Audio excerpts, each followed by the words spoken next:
There is a tree that purifies contaminated water using nothing but its own seeds. That grows 15 feet in a single year in soil that rejects most other plants. That contains 7 times the vitamin C of oranges and 4 times the calcium of milk in its dried leaves. That produces an oil molecularly comparable to olive oil. That 4 separate civilizations on 4 continents gave 4 different names, because they all independently discovered what it could do. Welcome to Hydrohaven. The tree is Moringa oleifera. The question this video answers is not what it does. The science documents that thoroughly. The question is why, given everything it does, you have almost certainly never heard of it until now. Before we go further, I want to share something personal. I rescue injured dogs, animals that had nowhere else to go. Before this channel was demonetized, I was caring for 10 dogs. Now I've been forced to cut down to 5.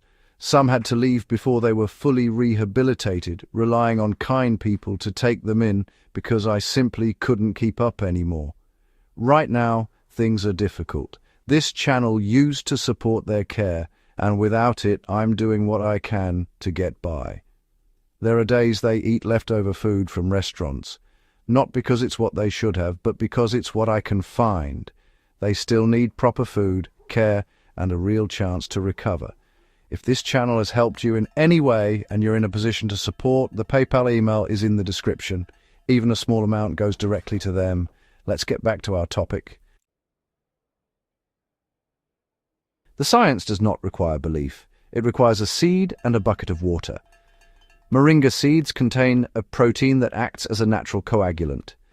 Crushed and added to contaminated water, this protein binds to bacteria and suspended sediment, pulling them to the bottom in aggregates within 20 minutes. Studies document 90 to 99% removal rates for common bacterial contaminants. No filter, no chemical. A seed that grows back.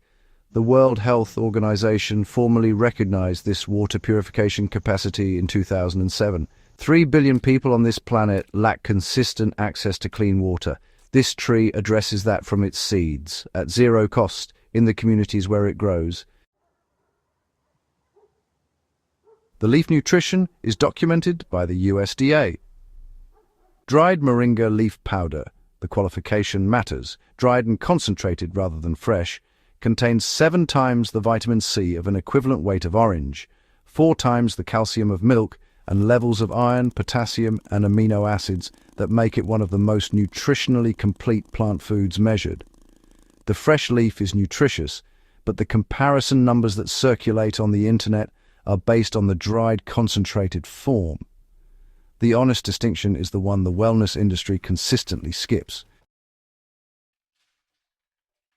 The oil, 65 to 75% oleic acid, is comparable to olive oil molecule for molecule. It grows from a tree that establishes in soil where olives refuse to grow, in climates that olive cultivation cannot tolerate. From a plant that reaches 15 feet in a single year, it was pressed by ancient Egyptians and sealed in vessels beside the dead. They called it ben. They packed it for the afterlife because it was valuable enough to take. 4 civilizations named it. One system made it invisible. In Sanskrit, shigru, the swift one. Not for how it grows, but for how quickly it heals. In West Africa, nide, the tree that never dies. In the Philippines, malunggay, the mother's tree. Women ate the leaves after birth because the milk came stronger.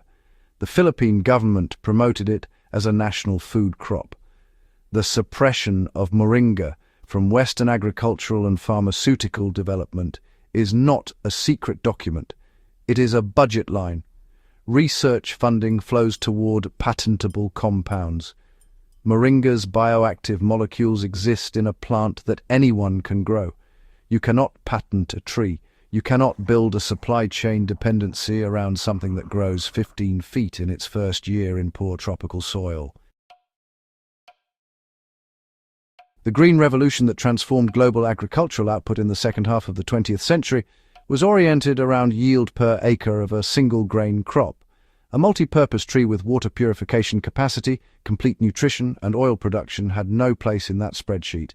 No research funding, no extension programs, no subsidies. Moringa was not banned, it was defunded. The suppression was not a memo, it was a budget.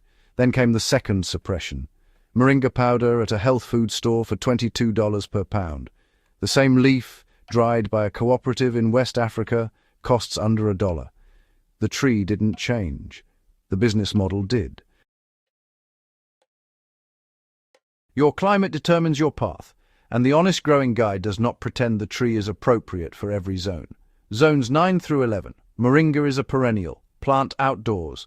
First harvest in 60 days. One tree producing for 20 years. Zones 8 to 9A. Moringa dies back in winter, cut before frost. Mulch the roots heavily. It resprouts in spring most years. Zone 7 and below. Moringa is a summer annual or a container tree. A 20-gallon container in full sun, well-drained mix, one seed. Harvestable leaves in 60 days. More vitamin A per square foot in 90 days than any vegetable in the garden. Bring it indoors before first frost. The tree forgives neglect. It does not forgive ice. The seeds are available from Baker Creek Heirloom, Seeds Echo Seed Bank, and Strictly Medicinal Seeds. If the tree flowers before frost, one pod matures to 25 seeds. Each seed is a library. Each library is free. Honest limitations. Moringa does not fix nitrogen. It cycles it through deep taproot access and fallen leaf decomposition. The leaf is food. The seed in excess is not.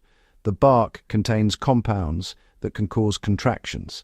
The distinction between leaf and seed that the old healers knew is the distinction the modern wellness marketing consistently omits.